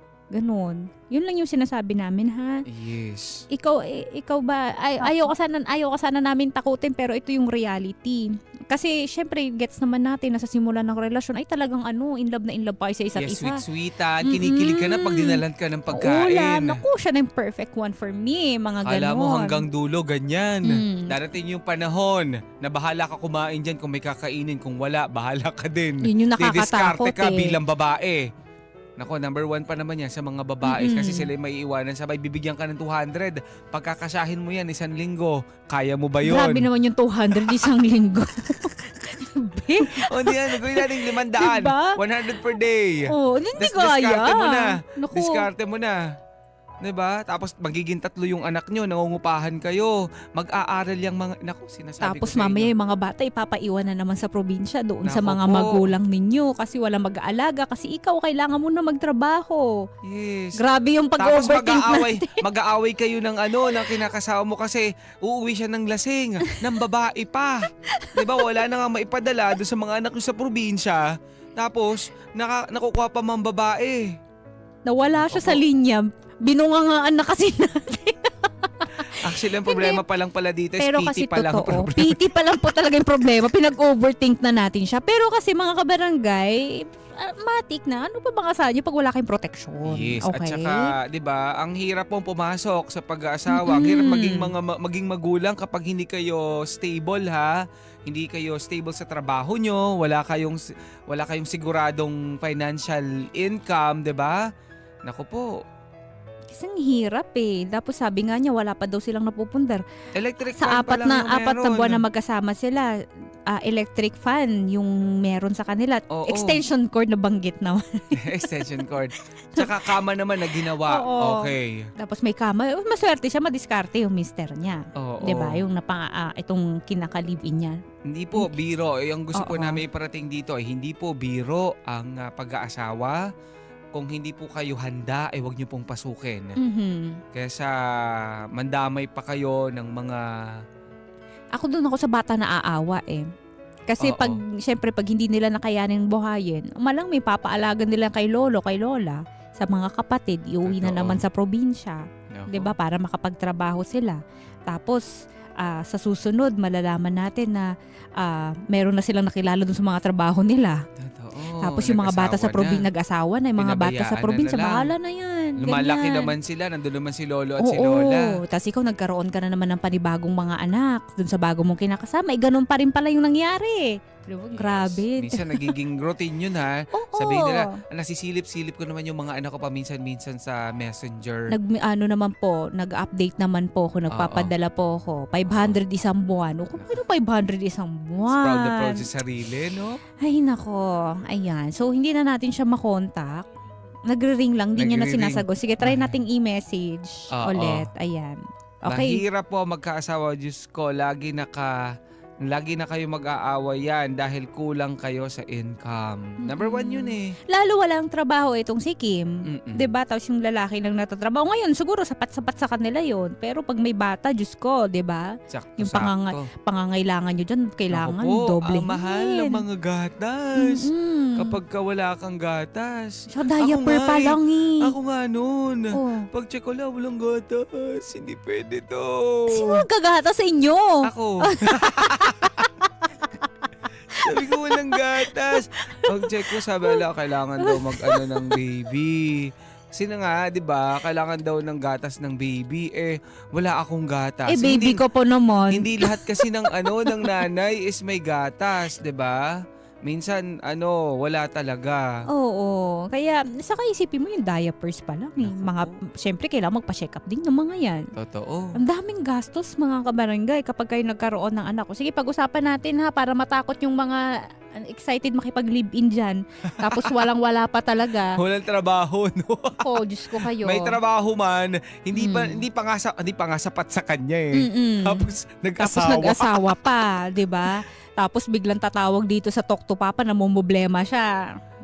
Nako. Ayan, anyway, mga kabarangay, babalikan po natin si Kim kung sakali man. Kim, ha? Huwag kang magalit, Kim, ha? Relax ka lang. Relax ka lang dyan. Kami, Bibigyan ka namin ng pampiti, oo, okay? 40 pesos yung generic. 35 lang daw. Gusto ko yung may generic pa talaga siya. Anyway, mga kabarangay, babalikan natin siya. Di naman kayo mga kabarangay, bigyan na rin kayo ha. Gaano nga ba kahirap talaga? Oo. Yung buhay, may anak, may asawa. Ano yung mga na-experience ninyo? Mag-comment kayo, mag-computan tayo kung magkano nagastos nyo dyan. Comment lang kayo sa ating Facebook Live, Barangay LS 97.1 or tumawag sa ating mga telepono sa 89827792. Gusto natin makausap yung mga dito ha. Yung mga naka-experience Oo. na kaya. Para lang eye-opener. 'Di ba? Sa mga gustong-gusto ng magkaroon ng pamilya, pero hindi naman sila sigurado kung kaya na nila. Oo, yung akala nyo kasi sa mga pinapanood yung pelikula, happy-happy. Nagmahalan lang, 'di ba? Nag-kiss tapos okay na. Hindi naman kasi nila kino-compute doon kung magkano yung ginastos talaga sa diaper. 'Di ba? So yun po mga kabarangay. Okay, so comment lang kayo mga experiences nyo dyan. Pag-usapan natin mga mami, mga daddy. Takutin natin ang ibang mga kabataan. Hindi naman sa tatakutin, pero 'di ba? Baka ito yung makatulong para ma-realize nila na hindi ko pa pala kaya 'yun. Huwag pala munang pasukin. Kasi yes, aminin natin nakaka-enjoy na kasama mo sa isang bahay, yung mahal mo, sabi mong mahal mo, katabi mong matulog, yes. 'di ba? Mga ganyan. Kaso nga lang mga kabarangay, hanggang kailan kayo magiging contento at masaya sa ganun-ganun na lang? Totoo. Kasi panigurado, may mga pagsubok kayong pagdadaanan yan. Karamihan financially yan. Number 1 yan. Oo. Diba? Yan ang mga nagiging ugat Number 1, pera talaga. Pera talaga. Lalo kapag nagkaroon na kayo ng anak tapos biglaan. Naku. Yung tipong stressed yung mister kung paano makakakuha ng yung sapat na sahod na ibibigay niya sa misis niya. Tapos yung misis niya ma-stress din kasi hindi niya mai-budget kasi maliit lang yung binigay sa kanya ni mister. Tapos eto na ha. Makukulit pa yung mga bata. Oo, 3 buwan pa lang yung bata, nabuntis ka na agad. Kasi nga dala ng stress, so init ng katawan lang yung solusyon. Madalas para mawala yung stress nila. So eto na mga anak mo. May karga ka. May karga ka sa kanan, karga ka sa kaliwa. Alam mo yung nakalagay sa gilid, yung bata, Oo. nakaganon tapos buntis. Nakakakita ko ng ganon. Ang hirap ni. Okay, so blessing ang mga bata. Sabi natin, oo. Blessing ang mga bata, pero wag kayong kuha ng blessing kung hindi nyo naman kayang i-handle. Yes. Okay? So yun lang. Okay, comment lang kayo sa ating Facebook Live or pwede kayong tumawag ha. Tawag Pag-usapan na kayo, natin. mag-share kayo. 8982-7792. Mga mommy and daddy natin, paano ba ang pagbabudget ninyo? Magkano ang ginagastos ninyo? Gaano kahirap ang magkaroon ng pamilya sa Nako. panahon ngayon? Basahin natin. Katulad na lamang ni Lady. Sabi niya, ganyan ako way back, I'm only 18 noon. Sobrang hirap talaga pero inilaban ko na lang kasi may bata na sa tiyan ko. As in walang-wala talaga kami. Nakikitira kami kahit saan hanggang sa umuwi kami sa probinsya nila. Doon inalagaan ako ng mama niya pero still mahirap pa din. Minsan may pagkain, minsan wala. Tsinaga ko lang kasi pinasok ko ang buhay na yon. Basta sa akin ang hirap talaga pumasok sa mga disyong hindi ka pa handa. Tiniis ko lang mga panahon na yon. And now, we have 3 children, dalagan at binata. Mas mainam na ang buhay. Nagtatrabaho kami parehas. Masaya naman kami kasama ang mga bata. Tiyaga lang talaga sa proseso ng buhay. Patatagan lang din talaga yan. Totoo May yun. mga nag-workout naman talaga na yung tipong, syempre, ang pagsubok talaga sa relasyon. Nandyan yan. Nandyan yan. Kasi minsan yan yung, madalas yan yung nagpapatatag sa inyo, di ba? Kaso nga lang yung iba, nandun pala sa kalagitnaan ng pagsubok, sumusuko na sila, gumagawa sila ng ibang paraan para matakasan. Nako. Di ba? Oo. Ito sabi dito ni Sarah, totoo po yan, tipong napkin saka panty, hindi ka na makabili. Hala. Lalo na kung housewife ka na. Hindi mo na mabibili lahat ng gusto mo dahil wala ka na rin namang work.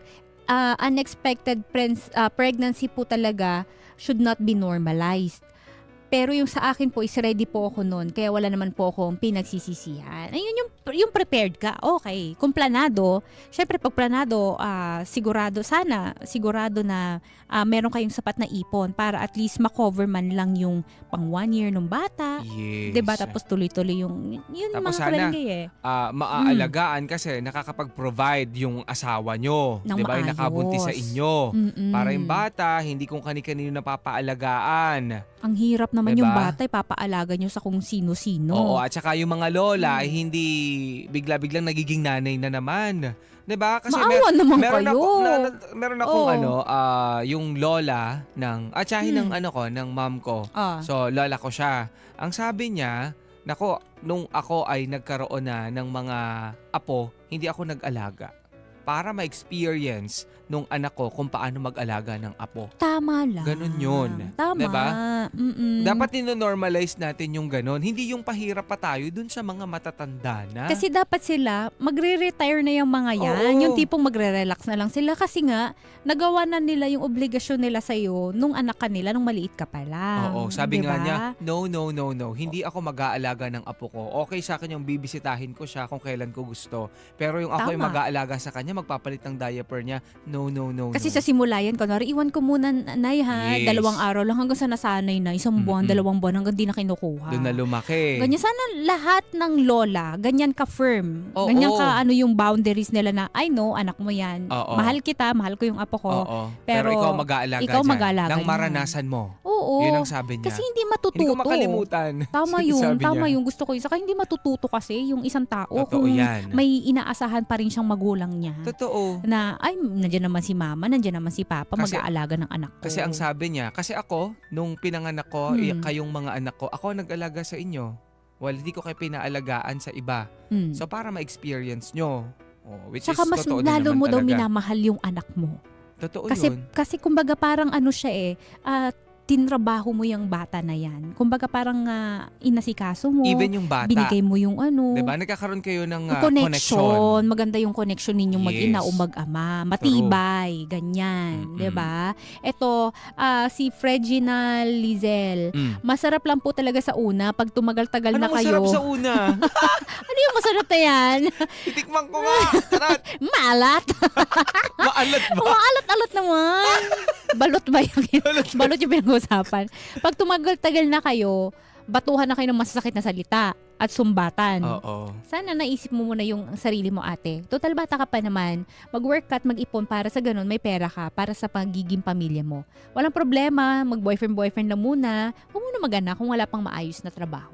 Yes. Ayun din, no? Saka, kung sakali man na hindi buntis, sana, kung hindi pa talaga sila ready, maghanap na ng work itong si Kim. Totoo. No? Yung, masarap sa pakiramdam maging Disney princess, pero masarap din sa pakiramdam na meron kang sariling pera. At may nai-save ka kahit Naisisave papaano. kasi hindi, mas iba pa rin kapag dalawa kayo na merong daladalang pera True. na pinapasok nyo dyan sa relasyon ninyo. Kasi, paano pag yung asawa mo, Kim, sa mga kabarangay natin na nawalan siya ng trabaho, nahirapan siya, paano ka? Lalo't hindi ka sanay sa trabaho. True. Saka hindi naman sa pinapanalangin natin ha. Paano pag nagkaroon kayo ng problema balang araw at iniwan ka niya? Tapos magmamakaawa ka kasi nga wala kang alam na trabaho. Yes. Kasi may mga anak kayo. Kaya 'di ba may mga nanay na ayaw nila umalis doon sa piling ng asawa nila kasi hindi nila alam magtrabaho. Totoo yan. Hindi nila alam kumita ng pera kaya tinitiis nila yung katoksikan nung partner nila. At saka nakakalungkot lang din kasi parang iniisip pa nila na hindi unexpected itong pagbubuntis. Ginagawa nagkaanuhan nyo kayo.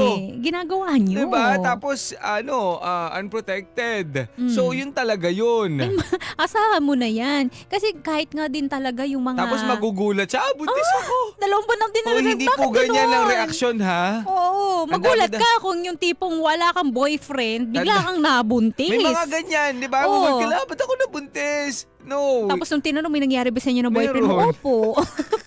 Gigigil ako.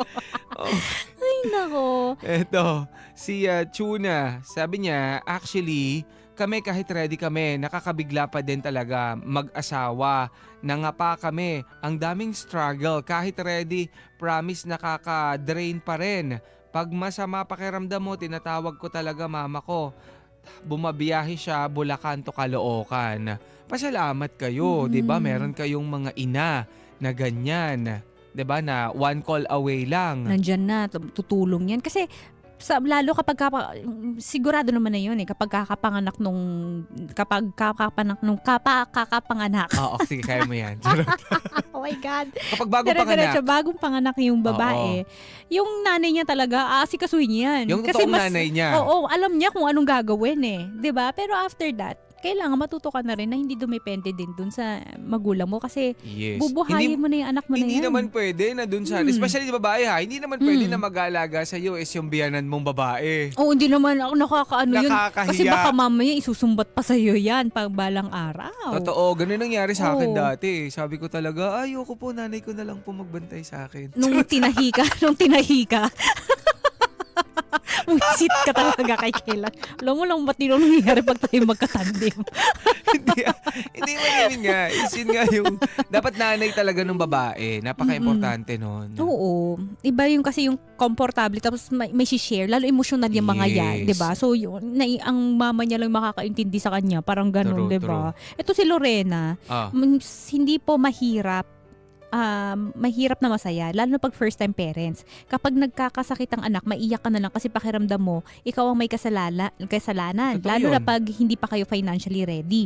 At sa feeding bottle siya nagmi-milk, magastos, diaper, tubig. Yes, yung mineral water. Oo, yun talaga diba? pinapainom. Kasi nakikita ko, lagi meron silang kasi yun lang yung pwede sa baby. Oo. Isipin mo, ang gastos nun, diaper. Ilang beses ba yung gagamit? Oo. Tapos, maswerte ka kung breastfeeding ka. Totoo, Paano pero kung kapag hindi? Ay naku, ang mahal ng Tapos, formula milk. Tapos yung mga mamahal pa, ang mamahal. Tapos Nakita ko 3,000. hindi basta-basta kasi meron kang pinatake tapos hindi pala ayaw pala nung katawan niya yon. Ay, kakabili niya lang. Kakabili Ay, mo naku. lang. Tapos pipili ka na naman. Kala mo naman, alam natin. Kala mo may mga anak tayo na nag-formula milk. Baka pag ganito tayo. Hindi kasi, marami kami Nakikita kasi, kakakilala. oo. Saka pag dumadaan ako sa grocery, Mga pamangkin. pag dumadaan ako sa groceries, napapadaan ako dun sa mga Sinisilip gatas. mo, kaya- Ako yung gatas ko yung lang, yung Oo. para sa akin lang, yung Oo. milk ko lang talaga. Oo. Tapos mapapadaan ako dun, hala, 4,000. Ay, ano ba to? Diba? Tapos yung anak ko takaw pa. Bilis dumede. Tapos iyak ng iyak. Papadide mo na naman. Ano ba yan? Tapos ilang araw nyo lang yun, ilang buwan yung magagamit yung gatas na ganun, 4,000. Isang linggo lang. Diyos ko. Kasi Kasi nga nakikitimpla ka din. Pinapapak mo din. Hoy, alam mo, nakatikim ako ng formula Ay, masarap milk na isa. kaya? Hindi, yung, talaga? yung isang natikman ko, malansa. Ay, merong ganon. Malansa daw talaga kasi parang hindi ko alam kung kinuha. Baka ilado na. Hindi, bago talaga kasi parang hindi rin Baka may nagustuhan. flavor na isda. Bakit malansa yun? Galonggong flavor. Hindi ko kaya yun ha. Hindi, basta may something, may aftertaste na hindi mo maintindihan. Na, parang basta may, parang para sa akin, parang may lansa. May Hindi ko lansa? siya gusto. Ay baka ano. Kasi sabi, ikaw na nga lang uminom ng ayaw nung anak ko, sabi sa akin, binigay sa akin. Tapos kasi may ligo sa gatas nung tiniray ko. Bakit gano'n? Kakaiba. May iba talagang lasa. Iba talaga gatas. yung cravings ng mga baby. Iba yung lasa din sa totoong gatas na magagaling sa nanay. Oo, sabi nga daw nila parang wala rin daw lasa. Magkaiba. Ha? Wala, May lasa, wala daw. konti. Sabi nga nung iba lasang cantaloupe. Cantaloupe? Oh, cantaloupe! Ano yun? Hanggang rambutan lang kami. Ay, sabi dito ni Donalyn, may isda kasi yun. Ay, talaga ba? Joke ba yun or totoo ba talaga? Feeling ko joke lang. Baka mamaya joke yun kasi maniniwala talaga ako. Kasi meron talaga. As in, mahal yung gatas na yun na. Tagli 5,000 bili nila. Grabe, no? Si Bern, sabi Oo. niya, nako, very mahal. Diaper, essentials ni baby. Ako, exclusive breastfeeding kay baby pero may mga gastos pa rin. Good thing, maganda work ng asawa ko. Ako ay resigned from my work kasi gusto ko maging full-time mom. 'Di ba? At least, kung ganito na kaya mag-provide ng asawa. Kaya number 1, mga babae, pumili kayo ng mga lalaki na kayang mag-provide. Oo, hindi yung hanggang salita lang. Yes. Alagaan kita, mamahalin kita. Bibi ko lahat ng gusto mo. Hindi po totoo yan. Sa una lang yan, tapos mamaya pagtataguan ka niya na ng sahod. Sabi niya, ang bilis mo ubos ng pera sa'yo, sa akin na lang. Maghingi ka na lang kapag kailangan mo. Tapos kukwestiyonin ka palagi. O Kasi- basta mabdila lang yung binigay ko sa'yo Binigay mo na kahapon. naman sa nanay mo, no? Binigay mo na sa mga kapatid mo, no? Ikaw, di ba, syempre, babae ka, syempre, masasaktan ka. Oo. Yan kayo magsimula mag-away. Hanggang sa Oo. maghanap ka na ng trabaho, iwanan mo na yung mga anak mo. Tapos may makikilala ka, nagtrabaho ka sa pabrika. Nagkaroon ka ng kabit sa pabrika. Sinaangkas-angkas ka niya sa motor. Tapos tatawag ngayon dito yung asawa mo. Tapos, May problema kang maghiwalay pag-usapan. kayo. Oo. Naku, pakawa na naman ng bata. Tapos yung mga bata, iuwi muna daw sa probinsya, alagaan Oo. ni lolo't lola. Hanggang sa, dahil hindi nagabay ng mga magulang, nag-asawa ng maaga. So, same scenario. Ganun lang mga kabarangay. Oo, ganun po, kaya po wala pa kaming asawa. Ganun po Oo. kami mag-isip. Kasi sa inyo pa lang alam na namin eh. Thank you ha. I mean, mga kabarangay, huwag kayo magmadali. Kasi yung Oo. iba natatakot lagi. Yung sa mga nang pe-pressure na, hoy, mag-asawa ka na, baka magsara yan. Hindi. Hoy, bigyan mo na kami ng apo. Huwag kayo ma-pressure sa Oo. kanila kasi hindi naman sila yung magpapalaki sa mga bata. Hindi naman sila yung mamomoblema. Totoo. Kapag nagkakasakit yan, ikaw mismo eh. Ikaw ready ka na ba emotionally, financially? Hindi po Diba? ito Physically. biro-biro, magkaroon ng hindi anak. ito basta-basta. Oh, Okay? na-enjoy mo na ba ang yung pagkabinata, pagkadalaga? Kung hindi pa, naku, wag mo munang pasukin yan kasi sigurado sa kalagitnaan yan, bigla mo Iyak-iyak ka mamimiss yung talaga. pagkabinata, bigla kang mag-aangkas na naman ng babae dyan sa Yan motor na. mo. Naku. Kung sino-sino na naman. Ganyan. Tapos sa mga babae, pag may nangako na naman sa kanila na lalaki, naku, maniniwala na naman. Oh, yun lang yan. So, hindi na natin Anyways, siya mga makonta. kapuso. Pinapatay Oo. na niya ni Kim. Pero number 1 kasi na dapat niya gawin is magpapiti siya. Yun na lang muna yung gawin Sabi niya. nga daw And- sa TikTok may 10 pieces daw. Grabe dami naman nun, be. Parang pangbuong pangbuong compound na. Basta Oh, magpapiti magpiti siya na. yung number 1. And then, kung Oo. nabuntis man, is pag-usapan ng maayos. Okay? Ng partner niya. Nakikinig naman siya ng partner niya. And then, sabihin din, humarap dun sa mga magulang para aware yung mga magulang mo na kung ano yung nangyayari sa'yo. Yes, tama yun. Saka mag-iingat. Kung sakali man na hindi nakabuo ngayon, Kim, at sa mga kabarangay natin, wag na ulit nung mag-take ng chance. Nako, safe ako ngayon. Oo. Safe ka ngayon. Tapos, Nako, hindi ka bukas. sure. 'Di ba? Always use protection. Yes, Okay, number 1. Paka-importante niyan. Kung hindi nyo talaga mapigilan. Yun Wala na tayong magawa. Saka maging abala kayo sa mga kanya-kanyang ginagawa niyo sa trabaho ninyo. Totoo. Para hindi lang puro yan yung ginagawa ninyo. Para hindi maubos ang oras nyo dyan, ha? Para hindi nyo dyan parang walang Minsan magawa nakakadrain Oo. yan. Well, Minsan, yan ang talaga tupagin mo. buong araw yan na lang, 'di ba? Lalo first 6 months ng relasyon ninyo. 'Di ba? Huwag na kayo magpanggap diyan. Oo, at mag-stock po ng PT. Oo. Oo, habang naka-sale, ganyan kasi mas marami. Jebilin. Diba mag-PT? Saka pag ang mag-PT kayo, hindi lang isang beses, 2 beses. 2 beses ba? 2, 3, 4, mga ganon. Kasi isa lang, wag daw magiging kampante. Palot kasi. Sabi, 3, 4. Anong palot? Balot. Ano, yung... Ano bang ginagamit pag nagpipiti? Ihe, Ihe. di ba? O Alam kang muta, di ba? kaya binulungan mo lang. Ipatong mo yung muna. Yung piti tinanong mo, buntis ba ako? Sumagot, oo. Oo, sabi niya. Pag umikot, ilalagay mo yung PT sa may lababo. Pag umikot ka, buntis ako umikot. Ay, nako. Barangay LS 97.1. 97.1. Number 1.